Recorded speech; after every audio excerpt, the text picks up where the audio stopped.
Convocando ele de novo a multidão, disse: ouvi-me todos e entendei. Nada há fora do homem que entrando nele o possa contaminar, mas o que sai do homem é o que o contamina. Se alguém tem ouvidos para ouvir, ouça. Quando entrou em casa, deixando a multidão, seus discípulos o interrogaram acerca da parábola. Então lhes disse: assim vós também não entendeis? Não compreendeis que tudo o que de fora entra no homem não o pode contaminar, porque não lhe entra no coração, mas no ventre, e sai para lugar escuso? E assim considerou ele puros todos os alimentos, e dizia: o que sai do homem, isso é o que o contamina, porque de dentro do coração dos homens é que procedem os maus desígnios, a prostituição, os furtos, os homicídios, os adultérios, a avareza, as malícias, o dolo, a lascívia, a inveja, a blasfêmia, a soberba, a loucura. Ora, todos estes males vêm de dentro e contaminam o homem. Por que Jesus disse que todos esses males vêm de dentro? O que contamina não é o que entra, mas o que sai. É algo muito interessante de pensar. Não sei se vocês já pensaram nisso, nessa palavra de Jesus. Muita gente gosta de pensar só daquele outro lado, dizendo que pode comer tudo, né? O pessoal só pensa em comer. Olha, então Jesus liberou aqui, pode comer tudo, nada faz mal. Mas também tem o outro lado. Ele diz que o que sai é o que contamina. E como assim o que sai é o que contamina? Vamos ler alguns versículos mais. Gênesis 6, 5. Viu o Senhor que a maldade do homem se havia multiplicado na terra, e que era continuamente mal todo o desígnio do seu coração. Outro versículo, Jeremias 17, 9 e 10. Vou dando um tempinho, mas não posso esperar muito, então você vai anotando aí, depois a gente estudar. Enganoso é o coração, mais do que todas as coisas, e desesperadamente corrupto. Quem o conhecerá? Eu, o Senhor, esquadrinho o coração, eu provo os pensamentos, e isto para dar a cada um segundo o seu proceder, segundo o fruto das suas ações. Se nós pegarmos o texto de Romanos, no capítulo 3, verso 9 até o 18, vai falar algo muito interessante. Eu costumo dizer que o capítulo 1 de Romanos, aquele princípio de Romanos, é a radiografia do ser humano, né? Então, quando a gente vai lendo a radiografia, que começa no 1:18 em diante, vai falando que Deus entregou o homem a ele mesmo, né?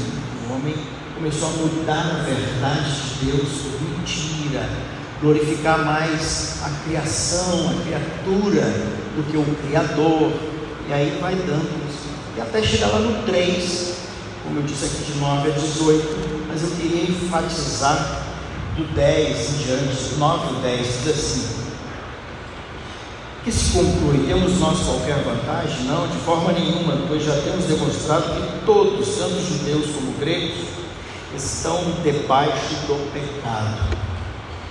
Como está escrito, ele vai citar o Velho Testamento: não há justo, não há nenhum sequer, não há quem entenda, não há quem busque a Deus, todos se extraviaram, a uma se fizeram inúteis, não há quem faça o bem, não há nenhum sequer. Essa é uma radiografia muito ruim, né, do ser humano. E há um texto em Provérbios 4:23 que diz assim: sobre tudo que se deve guardar, guarda o coração, porque dele procedem as fontes da vida, que casa com o que Jesus falou, do coração procede todas aquelas coisas más. E Gênesis fala que Deus olhou e viu que era mal todos os intentos do homem. Deus chega a dizer que se arrependeu de ter feito o homem. Quando pegamos Romanos, nós vemos o mesmo quadro. A situação nossa não é boa. Gênesis no capítulo 4, também verso 5, aí está o cara, divisão. O que você vai fazer? Deixa ali naquela caixa ali, que depois eu vou lá mesmo. Aí previu o futuro ele, né? Certamente eu vou querer essa árvore. Que é a parte de Abel e Caim. Gênesis 4, 5. Abel, por sua vez, trouxe das primícias do seu rebanho e da gordura deste. Agradou-se o Senhor de Abel e de sua oferta, ao passo que de Caim de sua oferta não se agradou. Irou-se, pois, sobremaneira a Caim, e descaiu-lhe o semblante. Por que, queridos, que o que sai é que é o problema? É por causa do que está dentro.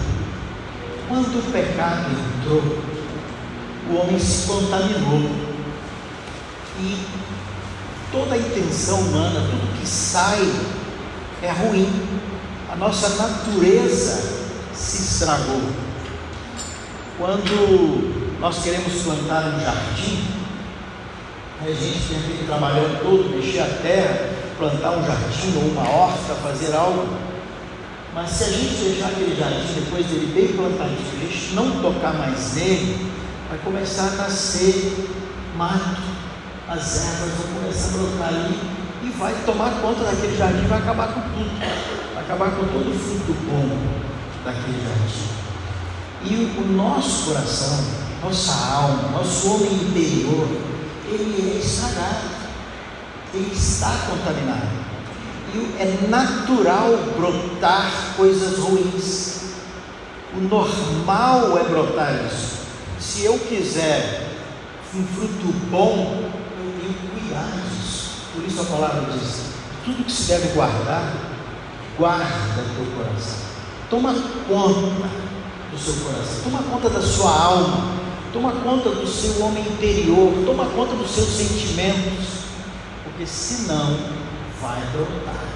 É como tomar conta de um jardim. Todo dia eu tenho que ir ali arrancar aquilo que está querendo nascer e consumir meu jardim. Eu não posso deixar isso, é uma coisa diária e é um exercício que vamos fazer até o último dia da nossa vida. Não vai ter um veneno que nós vamos jogar ali e vai acabar com aquele negócio. O efeito do veneno vai passar e vai nascer mato de novo. E assim somos nós. Nós precisamos então guardar o nosso coração. Esse texto de Caim é um texto muito interessante, porque, não sei se vocês estão bem familiares com a história, Abel ofereceu das primícias e Caim foi lá e ofereceu a oferta dele, e diz que Deus não se agradou nem da oferta, nem de Caim. Aí o que aconteceu com Caim? Fala que Caim se irou sobremaneira. Caim ficou bravo, ficou nervoso. Não sei assim quantos são pais aqui, eu acho que quase ninguém, mas vocês vão lembrar do tempo de criança. Porque fala assim, ó: irou-se, pois, sobremaneira Caim e descaiu o seu semblante. Já viu um menino ficar bravo? Fecha a cara. Foi o que Caim fez aqui. Ele ficou bravo porque ele foi rejeitado e caiu o semblante dele. Ele não gostou e irou contra Deus, porque Deus não se agradou da oferta dele. E se vocês continuarem o texto, vale a pena, você vai ver Deus falando para ele: por que você está fazendo isso? Se você não tivesse feito a coisa certa, você não seria assim? E ele fica bravo. E aí ele chama Caim e mata Caim. E aí depois Deus vai atrás dele. E aí você já sabe a história. Mas por quê? O que aconteceu com Caim? Ele não guardou o coração. Quando Deus aceitou de Abel e não aceitou dele, ele não gostou daquele negócio. Aí vocês dão um nome aí do que deve ter acontecido ali. Se foi ciúmes, se foi inveja, se foi competição, cabe essas todas aí. Alguma coisa subiu aqui de dentro para fora, que ele não gostou, ficou bravo, fechou a cara e matou o irmão dele. Já viram Jesus falar que se você diz para o irmão raca, né? Se você odeia o seu irmão, coisa desse tipo, você já é réu de juízo. Vocês já viram Jesus falar isso no Sermão do Monte? Jesus fala isso, né? Ele diz para ele, raca, você já é réu de juízo. Se você olhar com o coração impuro para a mulher do outro, você no coração já adulterou, né? É como se você tivesse matado a pessoa no seu coração. Por isso que você já é réu de juízo. E a coisa acontece mais ou menos como aconteceu com Caim. Caim é a nossa referência, que é o primeiro caso. Mas o que aconteceu com Caim acontece com a gente todo dia. Nós estamos sujeitos a isso todo dia. Um dia meu filho era pequeno na mesa, ele chegou para mim voltando da escola, e ele me perguntou: papai, por que não pode levantar o dedo do meio? Sabe quando o pessoal levanta o dedo do meio do outro assim, lá nos Estados Unidos? Faz isso. Não sei aqui como é que a pessoa xinga a outra com o dedo, mas lá você levanta o dedo do meio, né? Aí levantou o dedo pro outro lá, xingou o cara. E meu filho aprendeu esse negócio na escola, ele era pequeno, e ele chega a perguntar para mim assim: por que não pode fazer isso, pai? O que tem mostrar o dedo do outro? Aí eu vim aqui em Caim com ele. Você tem com ele em Caim para explicar da onde vem esse negócio. Na verdade, quando alguém faz alguma coisa com a gente tem vontade de matar.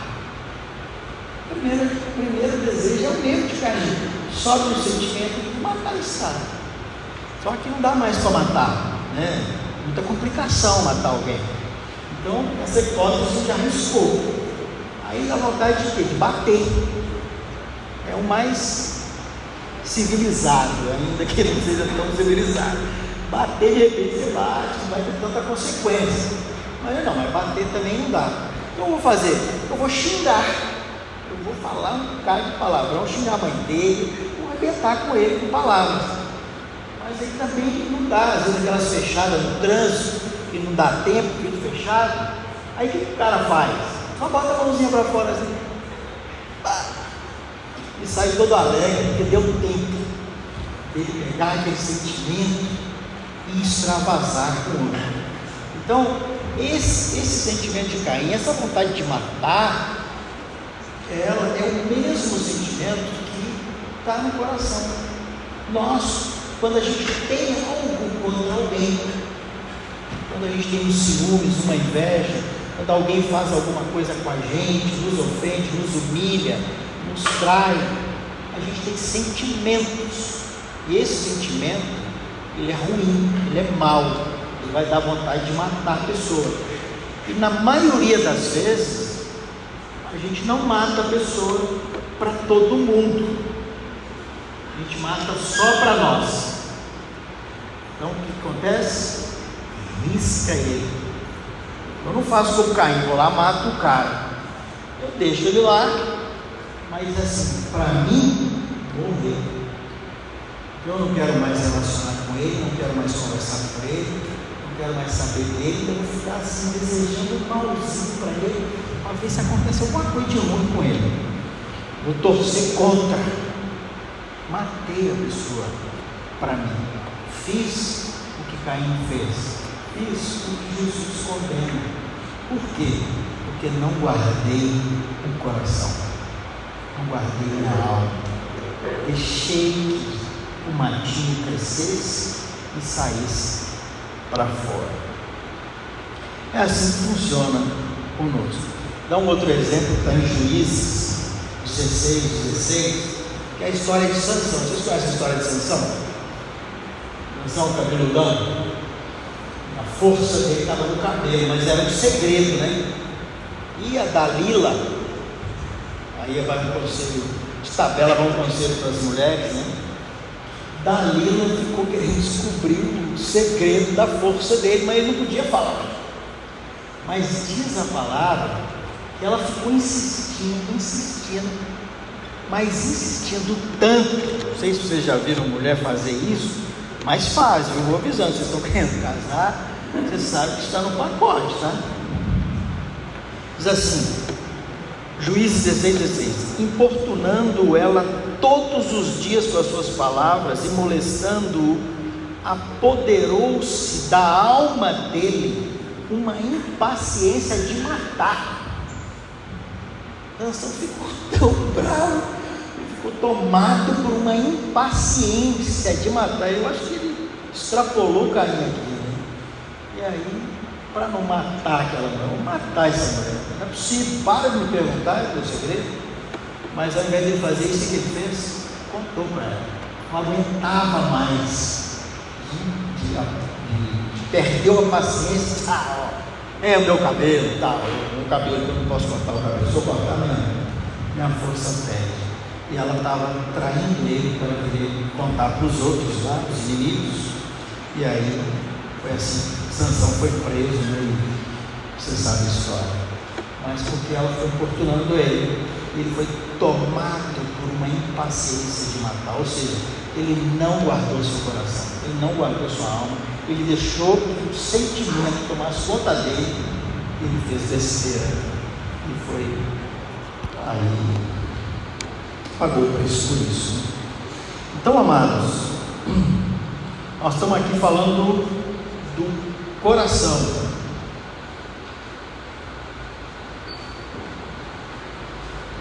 Agora eu queria ler um outro texto, está em 1 Pedro 1,22, que diz assim, 1 Pedro 1,22.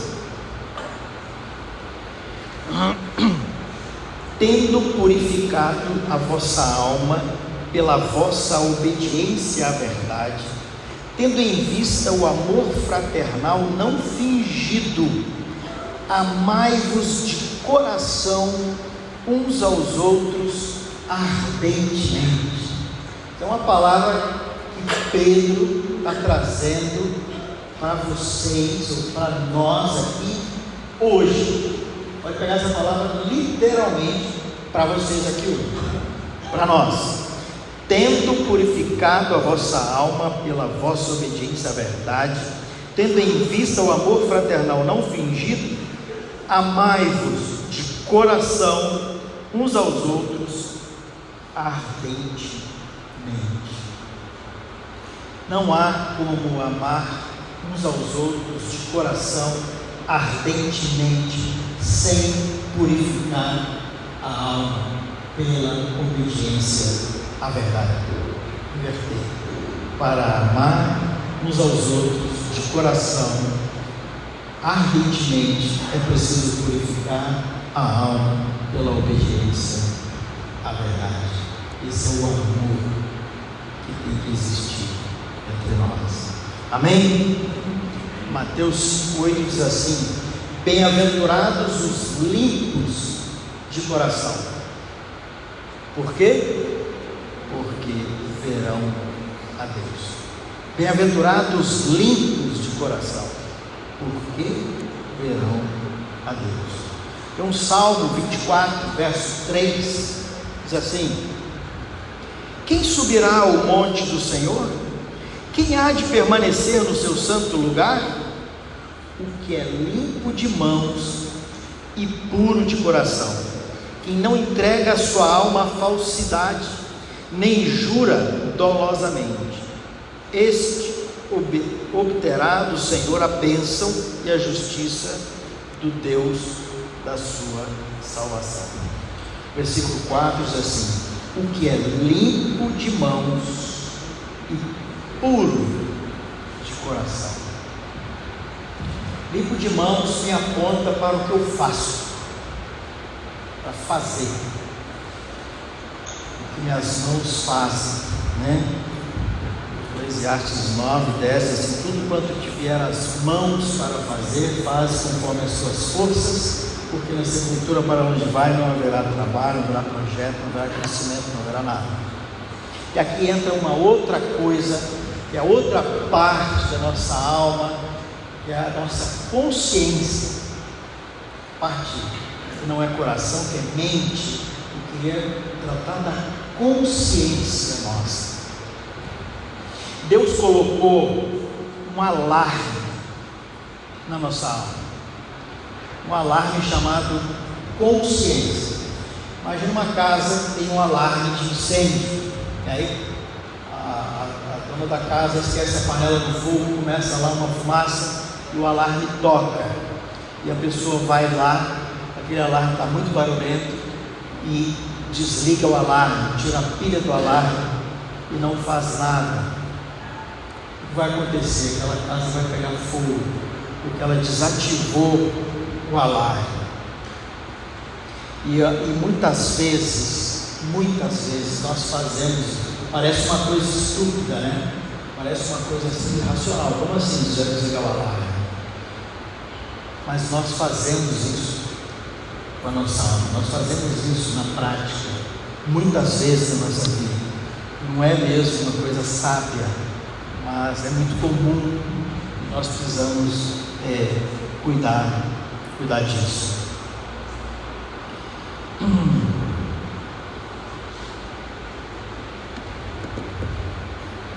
Lembra do episódio da mulher adúltera? Nós até cantamos aqui sobre ela, né? João 8, verso 9. Não, nós contamos hoje com a mulher samaritana, ou seja, a adúltera é outra. A adúltera que ia ser apedrejada. João 8, 9 diz assim: mas ouvindo eles, vocês lembram o contexto?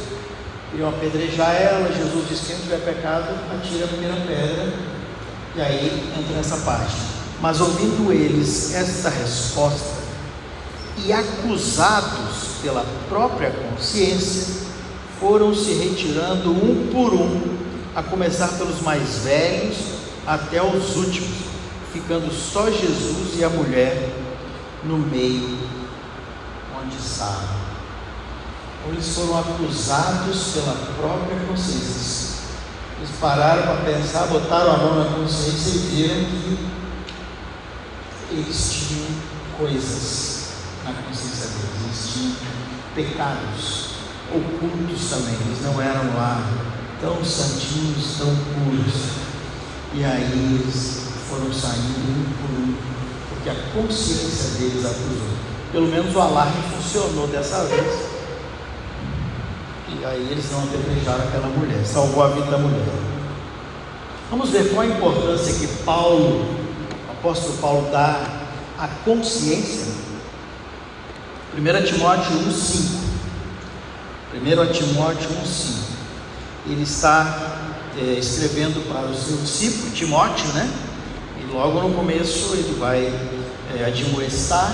Então ele diz assim: ora, o intuito da presente admoestação visa ao amor que procede de coração puro e de consciência boa, e de fé sem hipocrisia, fé sem fingimento, amor, coração puro, consciência boa, e fé sem fingimento, fé sem hipocrisia, uma fé inteira. Atos 24, 16, Paulo diz assim: por isso também me esforço por ter sempre consciência pura diante de Deus e dos homens. Consciência pura diante de Deus e dos homens. Virando para trás aí uma folha, Atos 23, verso 1. Paulo estava sendo arguído, né? E ele diz assim: fitando Paulo os olhos do sinédrio que o julgava, disse: varões e irmãos, tenho andado diante de Deus com toda a boa consciência até o dia de hoje. O julgamento dele, ele disse isso: tenho andado diante de Deus com toda a boa consciência até o dia de hoje. 2 Timóteo 1,3 é a segunda carta dele, para o discípulo dele, Timóteo. Logo no começo também ele diz assim, 2 Timóteo 1,3: dou graças a Deus, a quem desde os meus antepassados sirvo com consciência pura, porque sem cessar me lembro de ti nas minhas orações, noite e dia. Então Paulo diz que sempre serviu a Deus com uma consciência pura, uma consciência limpa. 2 Coríntios 1,12. 2 Coríntios 1,12. Porque a nossa glória é esta, Paulo falando, o testemunho da nossa consciência, de que com santidade e sinceridade de Deus, não com sabedoria humana, mas na graça divina, temos vivido no mundo e mais especialmente para convosco.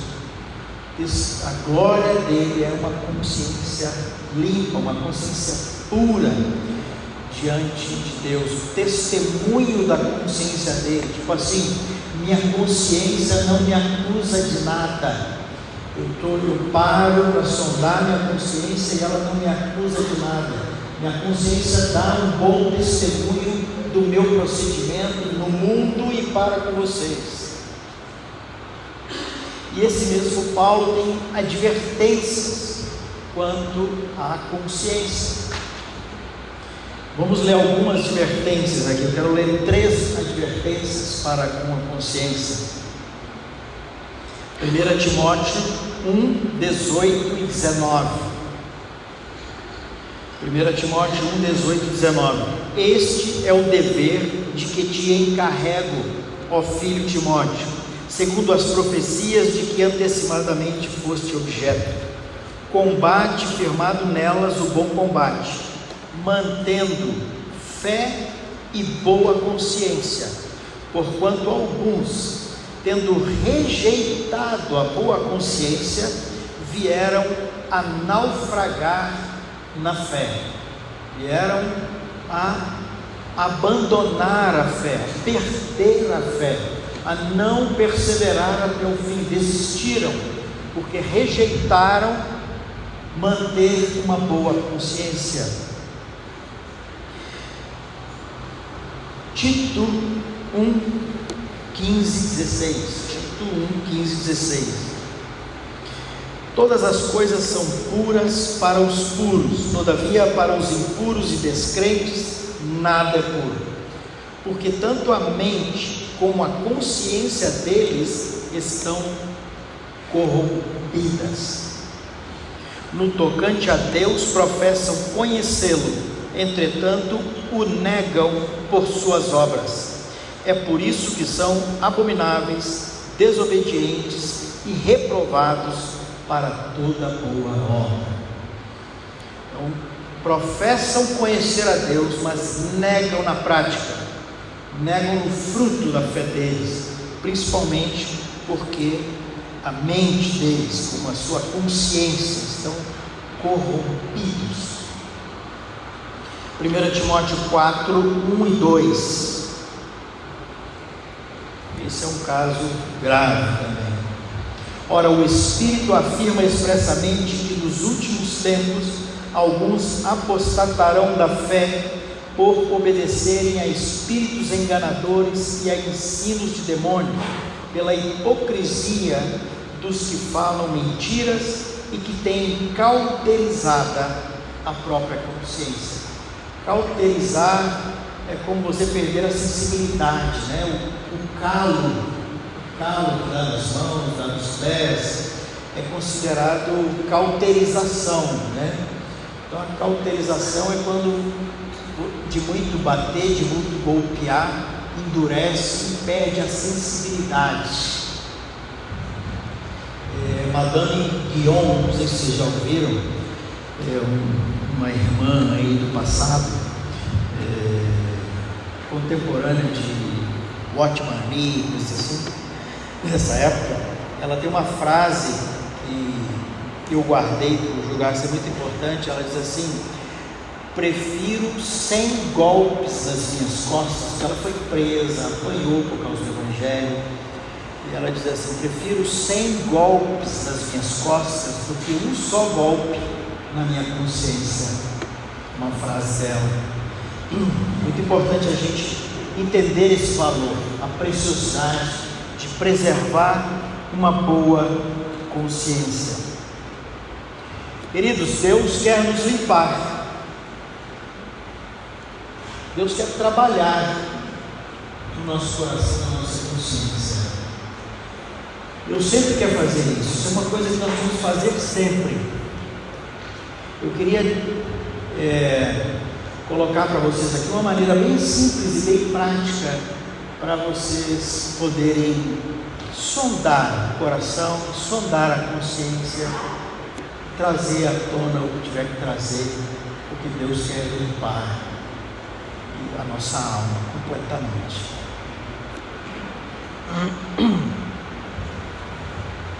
Vamos imaginar o coração como um copo d'água. Pensa num copo d'água. Você pega aquela água assim, cristalina, e olha assim, ela está bem transparente.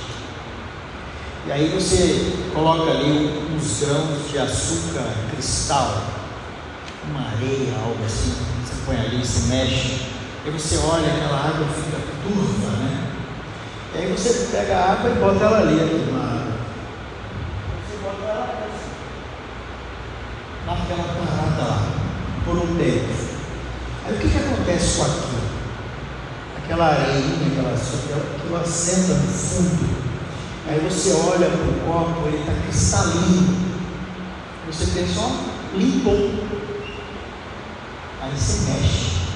Quando você mexe, sobe. Aí turva a água de novo. Aí você vê que não limpou. Está lá dentro.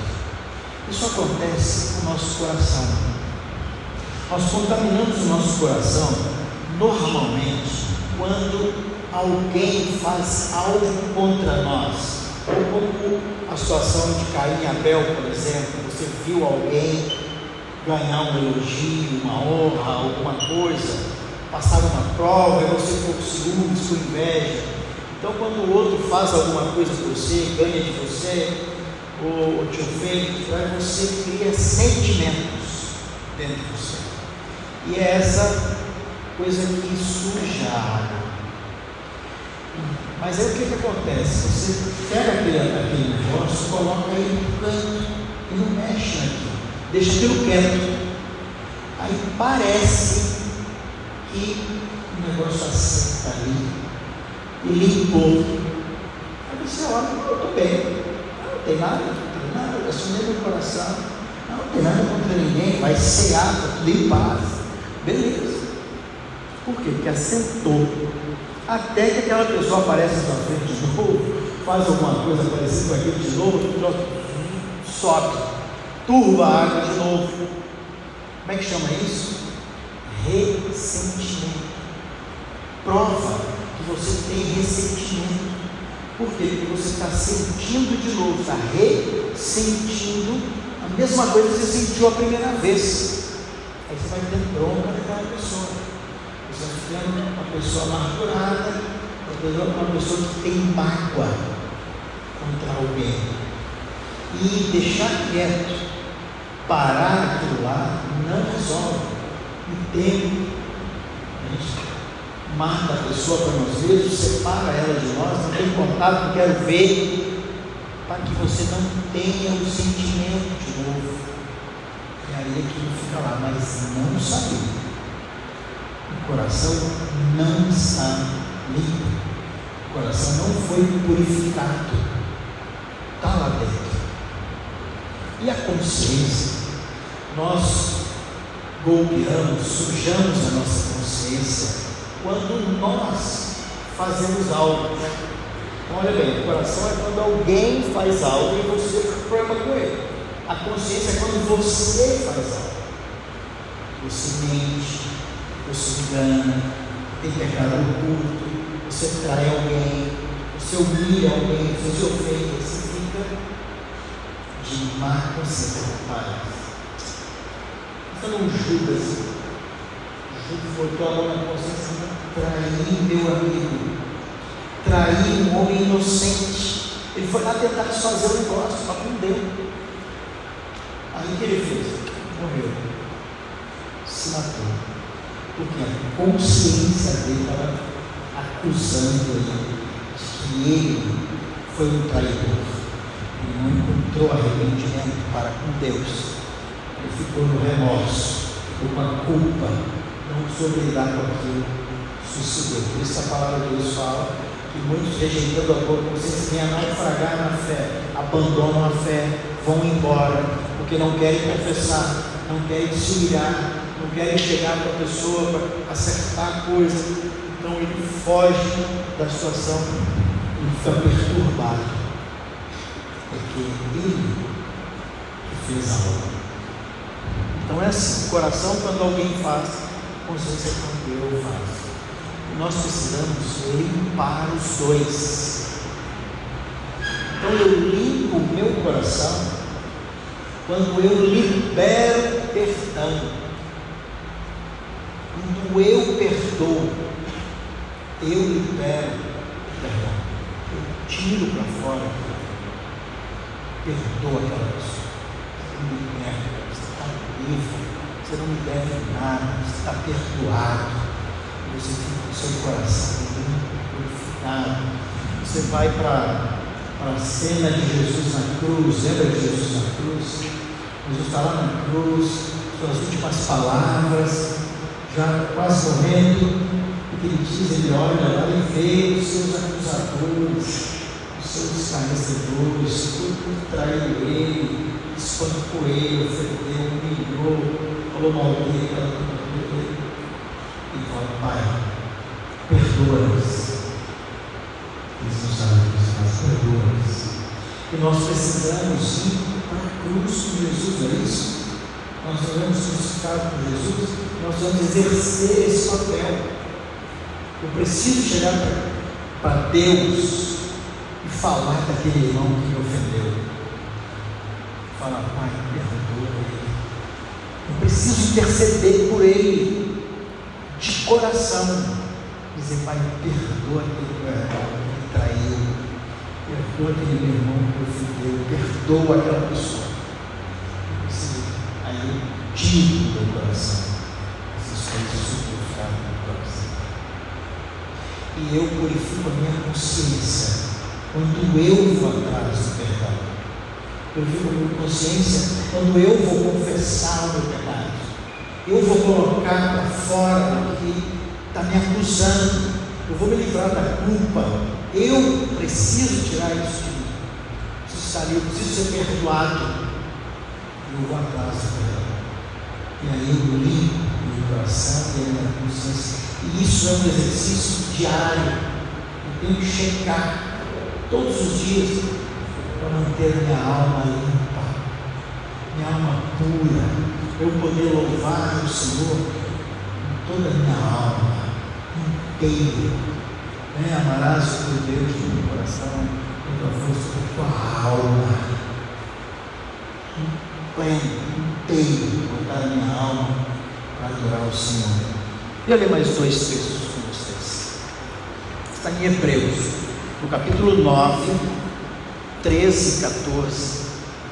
Diz assim: portanto, se o sangue de bodes e de touros e a cinza de uma novilha, aspergidos sobre os contaminados, os santificam, quanto à purificação da carne, muito mais o sangue de Cristo, que pelo Espírito eterno a si mesmo se ofereceu sem mácula a Deus, purificará a nossa consciência de obras mortas, para servirmos ao Deus vivo. E ainda Hebreus 10, 19 a 22, texto muito conhecido de vocês, diz assim: Tendo, pois, irmãos, intrepidez para entrar no Santo dos Santos, pelo sangue de Jesus, pelo novo e vivo caminho que Ele nos consagrou pelo véu, isto é, pela sua carne, e tendo grande sacerdote sobre a casa de Deus, aproximemo-nos com sincero coração, em plena certeza de fé, tendo o coração purificado de má consciência e lavado o corpo com água pura. Tem que se lançar em fé, tem que se lançar em fé para perdoar, para buscar o perdão, porque o Senhor pode purificar. E são esses os que vão encontrar o Senhor, tem mãos limpas, coração puro, consciência boa. Amém? O Espírito Santo possa falar com vocês, o Espírito Santo possa lembrar coisas que precisam ser acertadas, porque eu creio, como disse Guilherme aqui no começo, o Senhor hoje quer fazer uma obra conosco. Amém? Deus abençoe vocês.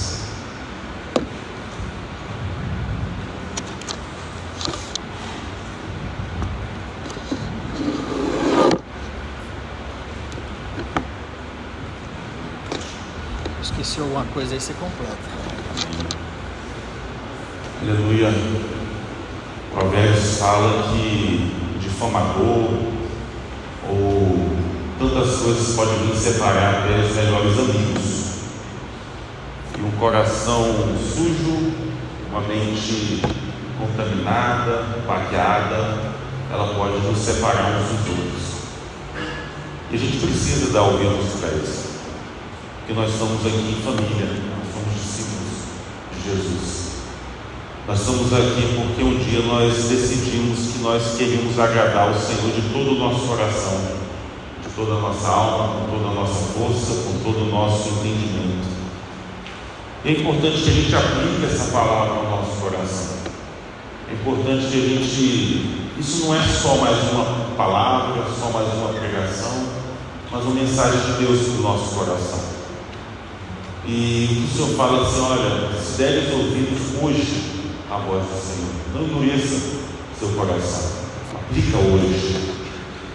Então, entendo que Deus tem trazido isso no coração de vocês, aplicar isso hoje. Como vocês podem aplicar isso hoje?